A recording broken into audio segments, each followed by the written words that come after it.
ಚಿತ್ರದುರ್ಗ ಜಿಲ್ಲೆಯ ಹಿರಿಯೂರು ನಗರದ ಶ್ರೀ ತೇರುಮಲ್ಲೇಶ್ವರ ದೇವಾಲಯದಲ್ಲಿ ಕಳೆದ ತಿಂಗಳ ಹಿಂದೆ ಕಳ್ಳತನವಾಗಿದ್ದು ಆ ಒಡವೆಗಳನ್ನು ಪತ್ತೆ ಹಚ್ಚುವಲ್ಲಿ ಹಿರಿಯೂರು ತಾಲೂಕಿನ ಪೊಲೀಸ್ ಅಧಿಕಾರಿಗಳು ಹಗಲಿರುಳು ಶ್ರಮಿಸಿದ್ದು ಪೊಲೀಸ್ ಇಲಾಖೆಯ ಕಾರ್ಯ ನಿಜಕ್ಕೂ ಶ್ಲಾಘನೀಯ ಎಂದು ಶಾಸಕಿ ಪೂರ್ಣಿಮಾ ಶ್ರೀನಿವಾಸ್ ಹೇಳಿದರು. ಹಿರಿಯೂರು ನಗರದ ಮಧ್ಯಭಾಗದಲ್ಲಿರುವ ದಕ್ಷಿಣ ಕಾಶಿ ಶ್ರೀ ತೇರುಮಲ್ಲೇಶ್ವರ ಸ್ವಾಮಿಯೇ ಆರಾಧ್ಯ ದೈವ ಎಂದು ಭಕ್ತರು ನಂಬಿದ್ದಾರೆ.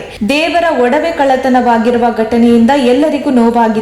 ಆದರೆ ಪೊಲೀಸರು ದೇವರ ಒಡವೆಗಳನ್ನು ವಶಪಡಿಸಿಕೊಂಡು ಕಳ್ಳರನ್ನು ಬಂಧಿಸಿದ್ದಾರೆ ಎಂದು ಪೂರ್ಣಿಮಾ ಶ್ರೀನಿವಾಸ್ ತಿಳಿಸಿದರು. ನಗರದ ಡಿವೈಎಸ್ಪಿ ರೋಷನ್ ಜಮೀರ್ ಅವರು ಪೊಲೀಸ್ ಇಲಾಖೆಯ ಸಿಐಪಿಗಳಾದ ಶಿವಕುಮಾರ್, ರಾಘವೇಂದ್ರ, ಆನಂದ್ ರವರ ನೇತೃತ್ವದಲ್ಲಿ ತಂಡ ರಚಿಸಿ ಚಾಣಾಕ್ಷತನದಿಂದ ಈ ಪ್ರಕರಣವನ್ನು ಭೇದಿಸಲಾಗಿದೆ ಎಂದರು. ಈ ಪ್ರಕರಣದಲ್ಲಿ ಶ್ರೀ ತೇರುಮಲ್ಲೇಶ್ವರ ದೇವರ ಆಭರಣಗಳಾದ 1 ಪ್ರಭಾವಳಿ, 1 ನಾಗಾಭರಣ, 1 ಪದ್ಮಮುಖ, 2 ಬಾವುಟ, 2 ಚಾಮರ, 1 ಛತ್ರಿ ಸೇರಿದಂತೆ ಸುಮಾರು 4.5 ಲಕ್ಷ ಮೌಲ್ಯದ ಆಭರಣಗಳನ್ನು ಹಿರಿಯೂರು ಪೊಲೀಸರು ವಶಪಡಿಸಿಕೊಂಡಿದ್ದು ಕ್ಷೇತ್ರದ ಶಾಸಕರ ಸಮ್ಮುಖದಲ್ಲಿ ತಾಲೂಕು ತಹಶೀಲ್ದಾರರು ಮತ್ತು ಅರ್ಚಕರಿಗೆ ಹಸ್ತಾಂತರಿಸಲಾಯಿತು. ಈ ಸಂದರ್ಭದಲ್ಲಿ ರಾಜ್ಯ ಪರಿಶಿಷ್ಟ ವರ್ಗ 1ರ ಜಾತಿಗಳ ಒಕ್ಕೂಟದ ರಾಜ್ಯಾಧ್ಯಕ್ಷರಾದ ಡಿಟಿ ಶ್ರೀನಿವಾಸ್, ತಾಲೂಕು ತಹಶೀಲ್ದಾರ್ ಪ್ರಶಾಂತ್ ಕೆ ಪಾಟೀಲ, ನಗರಸಭೆ ಸದಸ್ಯರಾದ ಸಣ್ಣಪ್ಪ, ಮಹೇಶ್ ಪಲ್ಲವ, ಬಾಲಕೃಷ್ಣ, ಮುಖಂಡರಾದ ಕಬಡ್ಡಿ ಸರವಣ, ಚಿರಂಜೀವಿ, ಹರೀಶ್, ಶೋಭಾ, ದೇವಸ್ಥಾನದ ಅರ್ಚಕರಾದ ಮಲ್ಲೇಶ್, ಅಧಿಕಾರಿಗಳು, ಸಿಬ್ಬಂದಿ ಮತ್ತಿತರರು ಉಪಸ್ಥಿತರಿದ್ದರು. ವರದಿ ಮುರಳೀಧರನ್ ಆರ್, ಚಿತ್ರದುರ್ಗ. ಏನು ಕಳೆದ 5-6 ತಿಂಗಳ ಹಿಂದೆ ನಮ್ಮ ಹಿರಿಯೂರಿನ ದಕ್ಷಿಣ ಕಾಶಿ ಅಂತ ಪ್ರಸಿದ್ಧ ಆಗಿರುವಂಥ ತೇರುಮಲ್ಲೇಶ್ವರ ದೇವಸ್ಥಾನದ ದೇವರ ಆಭರಣಗಳು ಕಳವಾಗಿತ್ತು. ಇದು ಎಲ್ರಿಗೂ ಕೂಡ ಬೇಸರ ತರಿಸುವಂಥ ವಿಷಯ. ಆದರೆ ಯಾವಾಗಲೂ ಕೂಡ ಕಳವಾದ ತಕ್ಷಣ ಸಾಮಾನ್ಯವಾಗಿ ಪೊಲೀಸ್ ಇಲಾಖೆಯನ್ನು ದೂಷಣೆ ಮಾಡುವಂಥದ್ದು ಸಾರ್ವಜನಿಕರಲ್ಲಿ ಆಗುವಂಥ ಚರ್ಚೆ. ಆದರೆ ಈ ಕಳವಾಗಲಿಕ್ಕೆ ನಾವು ಬರೀ ಪೊಲೀಸ್ ಇಲಾಖೆ ಒಂದನ್ನೇ ದೂಷಣೆ ಮಾಡಲಿಕ್ಕೆ ಆಗೋದಿಲ್ಲ. ಆಸ್ಪತ್ರೆಯ ಆವರಣದಲ್ಲಿ ಬೇಕಾಗಿರುವಂಥ ಸೌಲಭ್ಯಗಳನ್ನು ಕೂಡ ಕಲ್ಪಿಸುವಂಥದ್ದು ಕೂಡ ಭಾಳ ಪ್ರಾಮುಖ್ಯತೆಯನ್ನು ವಹಿಸುತ್ತೆ.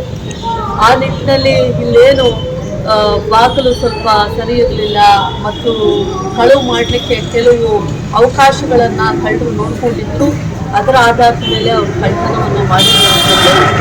ಆದರೆ ನಮ್ಮ ಹಿರಿಯೂರು ತಾಲೂಕಿನ ಡಿವೈಎಸ್ಪಿ ಅವರು 3 ಜನ ಸರ್ಕಲ್ ಇನ್ಸ್ಪೆಕ್ಟ್ರು, ನಮ್ಮ ಹಿರಿಯೂರು ತಾಲೂಕಿನಲ್ಲಿ ಕೆಲಸ ಮಾಡುವಂಥ ಎಲ್ಲ ಸಬ್ ಇನ್ಸ್ಪೆಕ್ಟರ್ಸು ಎಲ್ಲರೂ ಸೇರಿ ಒಂದು ಉತ್ತಮವಾದಂಥ ಕೆಲಸವನ್ನು ಮಾಡಿ ಇವತ್ತು ನಮ್ಮ ಎಲ್ಲ ಆಭರಣಗಳು, ದೇವರ ಎಲ್ಲ ಆಭರಣಗಳು ಕೂಡ ವಾಪಸ್ ಬಂದಿರುವಂಥದ್ದು.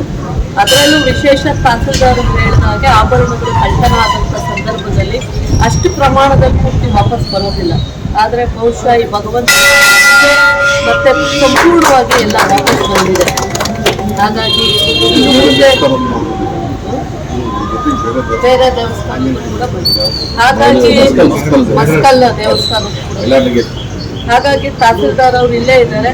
ಇಲ್ಲಿಗೆ ಏನು ಭದ್ರತೆಯನ್ನು ತಲುಪಿಸಬೇಕು, ಹಣದ ವಿಚಾರದ ಬಗ್ಗೆ ಯೋಚನೆ ಮಾಡೋದು ಬೇಡ. ಬಾಗಿಲು ಇರ್ಬೋದು, CC ಕ್ಯಾಮರಾಸ್ ಇರ್ಬೋದು, ಇನ್ಯಾವ ಮುಂಜಾಗ್ರತಾ ಕ್ರಮಗಳನ್ನ ತಗೋಬೇಕು ಅದನ್ನ ಇಮಿಡಿಯೇಟಾಗಿ ಮಾಡಿಸೋವಂಥ ಕೆಲಸಕ್ಕೆ ತಾವು ಮುಂದಾಗಬೇಕು ಅಂತ ಹೇಳ್ತಾ, ಈಗ ಒಡವೆಗಳೆಲ್ಲ ಬಂದಿದೆ. ಅರ್ಚಕರುಗಳು ಕೂಡ ತಾವು ಕೂಡ ಸ್ವಲ್ಪ ಜಾಗ್ರತೆಯಿಂದ ತಮ್ಮ ಕೆಲಸದಲ್ಲಿ ನಿಗಾ ಇಡಬೇಕು ಅನ್ನುವಂಥ ಮನವಿಯನ್ನು ಕೂಡ ನಾನು ಮಾಡ್ತಾ ಪೊಲೀಸ್ ಇಲಾಖೆಗೆ ನಾನು ಮತ್ತೊಮ್ಮೆ ಧನ್ಯವಾದಗಳನ್ನು ತಿಳಿಸ್ತೇನೆ.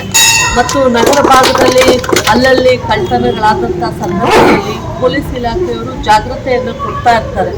ಮತ್ತು ಇನ್ನೊಂದು ಸ್ವಲ್ಪ ಹೆಚ್ಚಾಗಿ ನಗರ ಭಾಗದಲ್ಲಿ ಅಲ್ಲಲ್ಲಿ ತಾವು ಸಭೆಗಳನ್ನು ಮಾಡಿ ಮನೆಗಳಿಂದ ಅವರೆಲ್ಲರೂ ಹೊರಗಡೆ ಹೋದಾಗ ಇರಲ್ಲ ಅಂತಂದರೆ ಅವ್ರು ಯಾವ ರೀತಿ ಮುಂಜಾಗ್ರತೆ ಅಂಗಡಿಗಳಲ್ಲಿ ಅವರು ಶಾಪ್ ಕ್ಲೋಸ್ ಮಾಡಿ ಹೋದಾಗ ಯಾವ ರೀತಿ ಮುಂಜಾಗ್ರತಾ ಕ್ರಮಗಳನ್ನ ತಗೋಬೇಕು, ಈ ರೀತಿಯಾದಂಥ ಕಾರ್ಯಕ್ರಮಗಳನ್ನ ನೀವು ಇನ್ನೊಂದಷ್ಟು ಜನರ ಜಾಗೃತಿ ಮೂಡಿಸುವಂಥ ಕಾರ್ಯಕ್ರಮಗಳು ಇನ್ನೊಂದು ಹೆಚ್ಚಾಗಿ ಮಾಡಬೇಕು ಅಂತ ಹೇಳಿ ತಮ್ಮನ್ನು ವಿನಂತಿಯನ್ನು ಮಾಡ್ಕೊಳ್ತಾ ನಮ್ಮೆಲ್ಲರಿಗೂ ಈ ಒಂದು ಕೆಲಸಕ್ಕೆ ಹಿರಿಯೂರು ಜನತೆ ಪರವಾಗಿ ಧನ್ಯವಾದಗಳನ್ನು ತಿಳಿಸ್ತೇನೆ.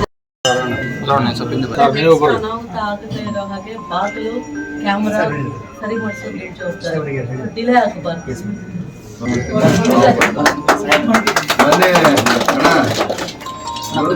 ಬಂದ್ರೆ ತಗೊಂಡೋಗ್ರಿ ಒಳಗಡೆ. ಪೂಜಾರು ವಿಶ್ವಣ್ಣವ್ರು ಬಹಳ ಖುದ್ದು ಹೋಗಿದ್ರು. ದಯಮಾಡಿ ಬನ್ನಿ, ಈ ಕಡೆ ಬನ್ನಿ. ನಮ್ಮ ತೇಜು ಸ್ವಾಮಿ ಬರ್ಬೇಕು. ನಿತ್ಯ ಅಭಿಷೇಕ ಮಾಡಿದ್ರು. ಇದಕ್ಕೆ ಒಂದು ಸ್ವಲ್ಪ ಸಂಪ್ರೋಕ್ಷಣೆಯನ್ನು ಪವಿತ್ರ ಪವಿತ್ರ ಪವಿತ್ರ ಅಂತ ಮಾಡೋದು ತಗೋಬೇಕು.